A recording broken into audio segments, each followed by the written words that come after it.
Hello, today we're going to be talking about the Maltese language, or Lilsen Malti, a Semitic language spoken by about 450,000 native speakers in Malta, a small island nation in the Mediterranean Sea, about 160 kilometers south of Sicily and 290 kilometers northeast of Tunisia. It is also spoken by about 80,000 other speakers in the diaspora, the largest region of which being Australia, which harbors around 30,000 speakers.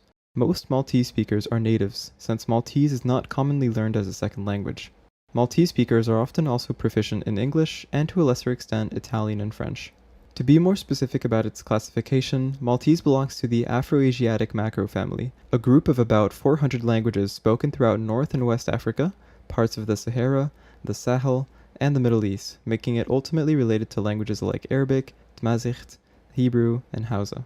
It is a descendant of Sicilian Arabic, a now extinct language that was spoken in Sicily when the Fatimid Caliphate conquered the region in 827 AD and brought Maghrebi dialects of Arabic with them, eventually bringing them to Malta in 1049. 50 years later, the Normans, which are a group of French Christians, defeated the Arabs in the region and took control of Sicily, at which point more Sicilian settlers began arriving in Malta and bringing their language with them, leading the path for Maghrebi Arabic and Romance languages to mix. An extremely important event within the history of Maltese is when the Normans' rule declined in influence, at which point the new regime in Sicily expelled all of the Muslims from the region.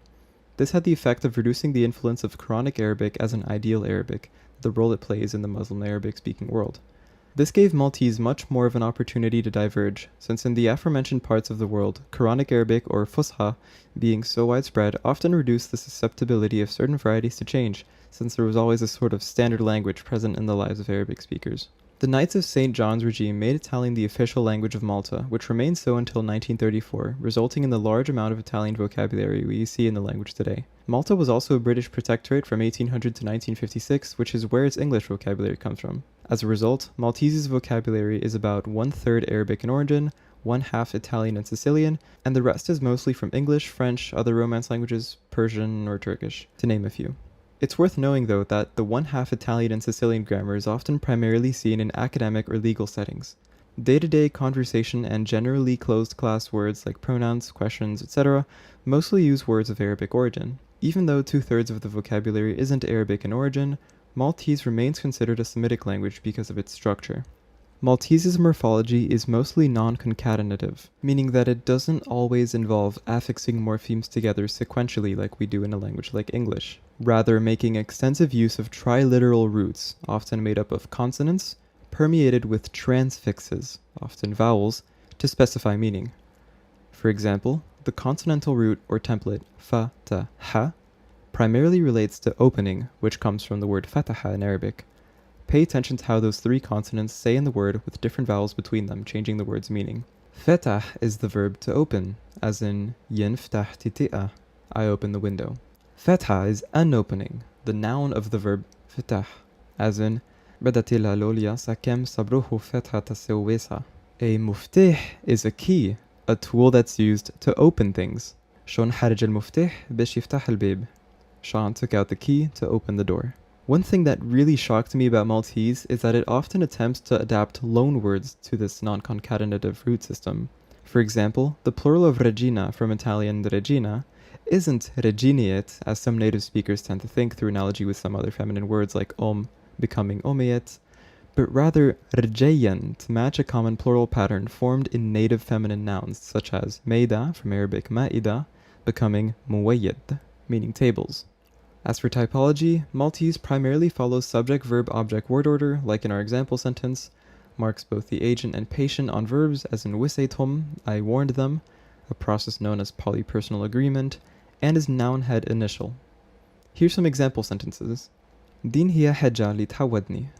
This sentence is broken down as this, feminine, she, because there's no verb to be in Maltese in the present tense, specifically copulas, so you use the pronoun instead, thing that she confuses me. Another example of polypersonal agreement. Here's another sentence. Pay attention to the vocabulary. Il riforma fil migrazioni andhat includi il principio ta solidarietà. This breaks down as the reform in the migration must include the principle of solidarity. In this sentence, 5 out of the 6 lexemes are Romance in origin, except for andha, which means must, though the grammar features, like the T prefix in t'includi, she includes, and the definite articles are Arabic in origin. When listening to Maltese spoken, it's often perceived as softer than Arabic. Jew waqt li kien qegħdin nistudja Malta dejjem preferajt l-Ingliż bħala l-ewwel lingwa tiegħu, dejjem rajt lilu, dejjem kien neċċada feh fl-iskola. Fil-waqt li l-Multu ma tantx kien ikun għal-qalbi, imma x'in ġejt hawnhekk fil-iskola internazzjonali iżid u iżid realizzajt kemm hu poter u kemm huwa għall-qalbek il-lingwa tiegħek illi xejn ma jkun isejfer ma' ħadd iżjed tħissek daqsxejn mifruda anke kumda kemm tkun komda ma' lingwi oħrajn. This might be because a lot of Arabic's guttural sounds, like uvular trills and pharyngalized consonants, were either merged or lost in Maltese, most likely due to Italian and Sicilian influence in the region. For example, the Arabic word da'ifa, meaning weak, became daifa in Maltese, with the pharyngeal fricative ayn being lost and the emphatic dod being lost as well. Here's a sentence in Moroccan Arabic or Darija, and its translation in Maltese. Pay attention to the guttural consonants, also noting how similar some of the words can be to each other. قس على أطفالي قاعدين في دار هيت كل ديلهم مغلوقة. ستوري أطفالي قاعدين دار أشلي سهولة تاهم ملوقة. Note also how similar lots of the vocabulary is when we're not talking about anything super academic. Well, that's about it. Hope you enjoyed watching. I certainly had lots of fun making this, so yeah. Bye bye.